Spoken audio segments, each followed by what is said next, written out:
a man married a 15-year-old in an Islamic wedding ceremony. And among them, 8 men have been found guilty for offenses against her. But this is not just the thing I want to talk about. I want to talk about what happened to the victim.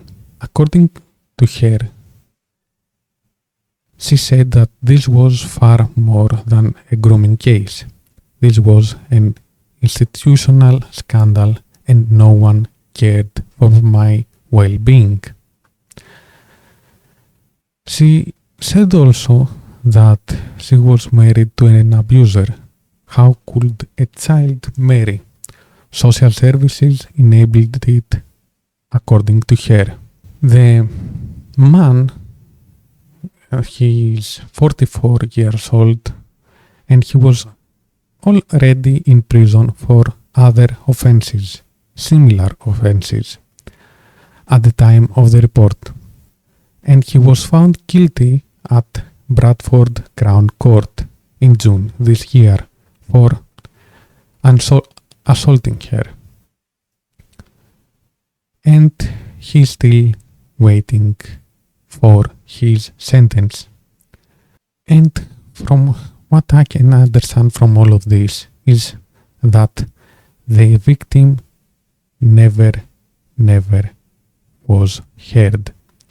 Staff in the children's home knew these serious crimes were being committed, not just to this girl, but to others at the same time as well, he said. That's from David Greenwood. It should have been stopped. The police should have been in there immediately and the girls should have been probably dispersed away from that place. And this is just another case of grooming we see in the UK. And what is the result of that? We see major things happening now in UK with huge rallies that they don't want illegal immigrants to arrive inside UK, because the big problem is that there are, in the last few days, over 2,000 people crossed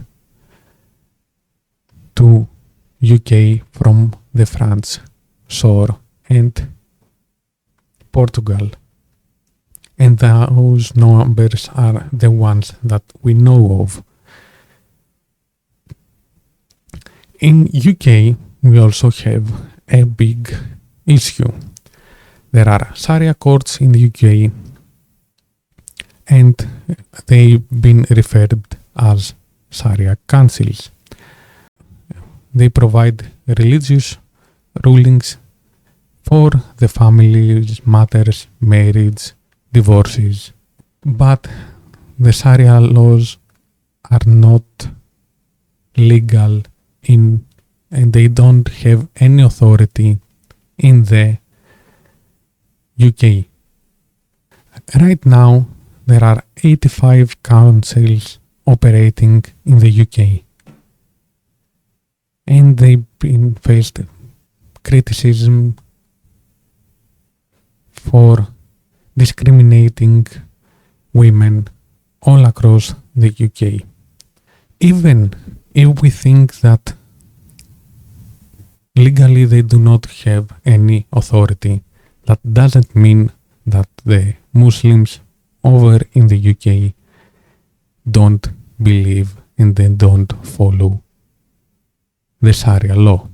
With that, many Muslims decide to follow this law, and with the help of the councils, they do what they want.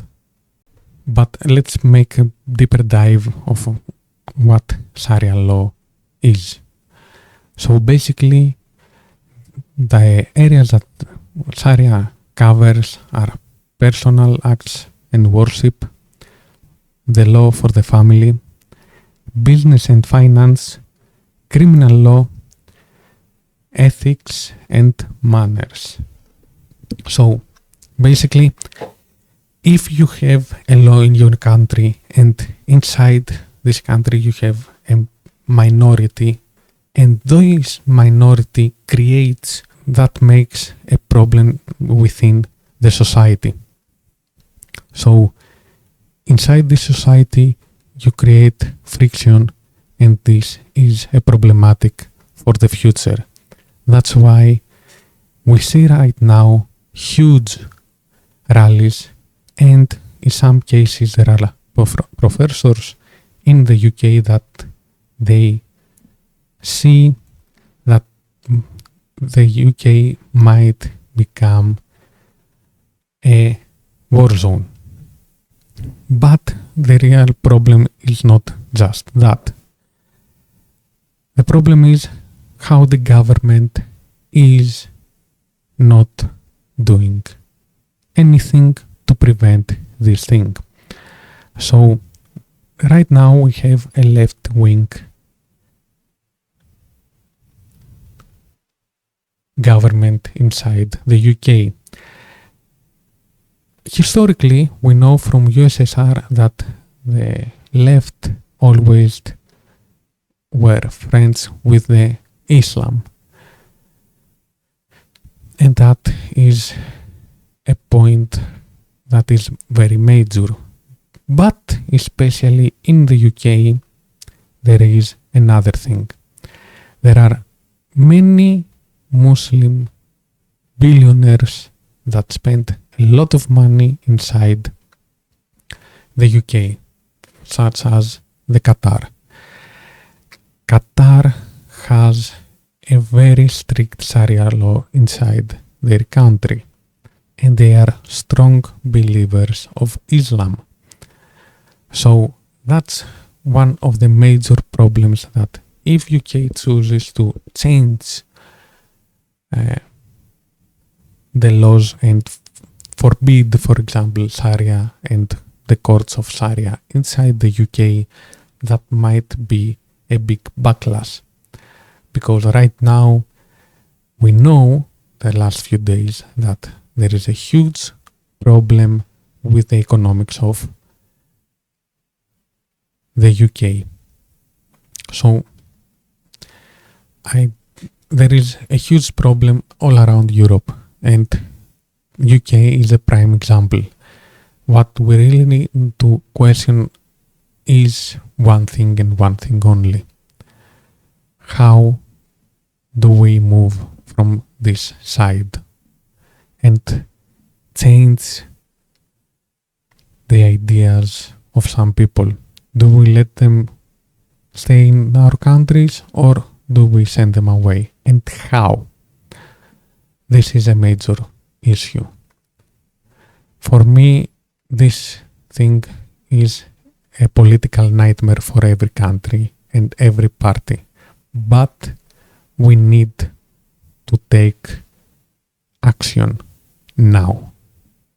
Be better.